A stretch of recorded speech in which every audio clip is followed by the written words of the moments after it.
what we do is we take our second finger, we pull up on the third string, second fret, and then we play the two open strings. That's the first phrase. The second phrase is we take our third finger on the second string, third fret,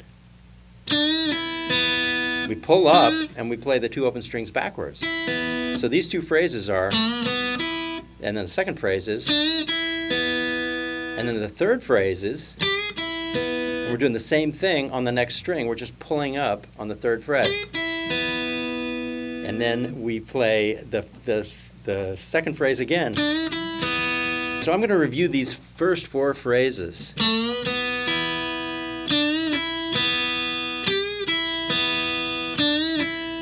And if you break them apart like that and realize you're just doing the open strings like this. First you're going, and then you're going, and then you're going, and you're going. Again, it's kind of an easy way to visualize it. So here we go. Here we go.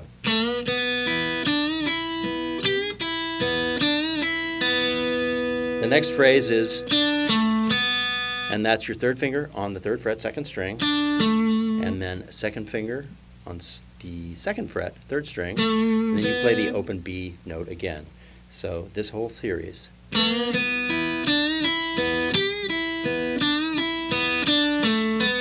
And then we start our walk down. This is the home stretch. It's easy. And we pull up. And you might have done that before or something close to it. So we pull up on the second string, pull off, which means we're pulling the string off and sounding the note with our finger.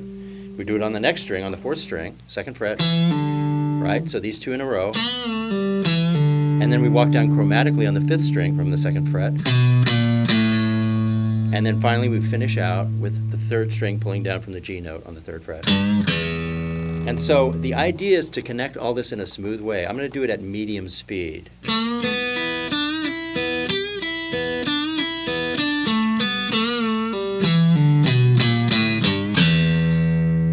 And it's designed to be an even phrase so it ends on a downbeat. I'll do it fast.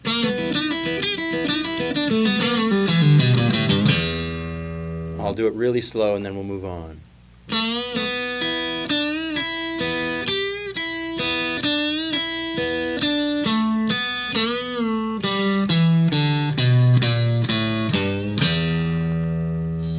So the next thing I do is you go all the way up the neck and you do this really cool thing. All you got to do is take your third finger on the 15th fret across the top two strings, and you want to strike with your pick. So it's down, you're muting, well, you're not muting, but you're choking the strings when you do a downstroke, and you want to aim for the top two strings only. You go choke, sound, choke, sound, choke. You do it 4 times. You go. So it's, and it's kind of like, you know, you figure we're in 6/8, and it's kind of,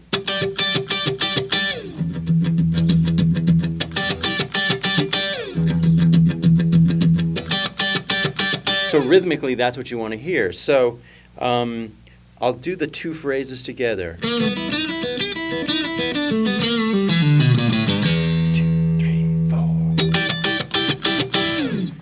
And then you repeat that whole thing. So it gives you, what I do is I walk down and I give myself a lot of time to bring my hand up here. I'm kind of counting to 4, and then I go. And that's that kind of Hendrixy, that's where it comes from. So I'll play both of these in a row, just like I did on the demo. 2, 3, 4.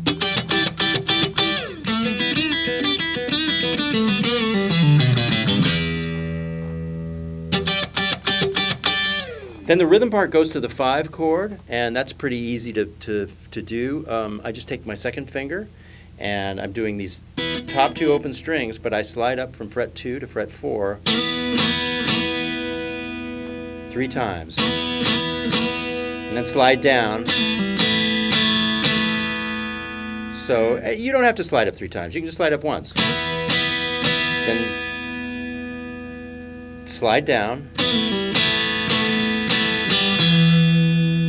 And all the while, I'm pounding the top 3 strings and then the top 4 strings.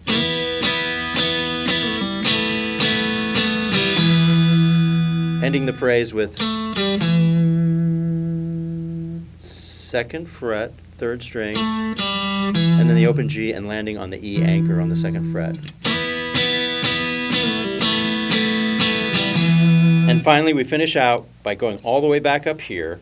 It's the 3rd finger on the 16th fret and the 2nd finger on the 15th fret, strings 3 and 2. And I pound with my right hand downstrokes. And then I drop down with my index finger on the same 2 strings. And drop it down again. Strike it once. Play this phrase. And all that is 3rd finger, 4th string, 14th fret, pull off, same thing on the 5th string, come back and restrike that 2-note cluster right there. So the last phrase is so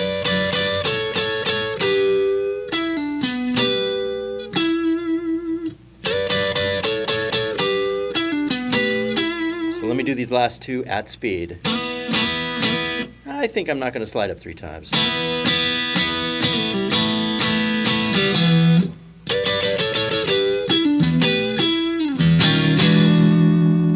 And then we end with our classic E9 chord.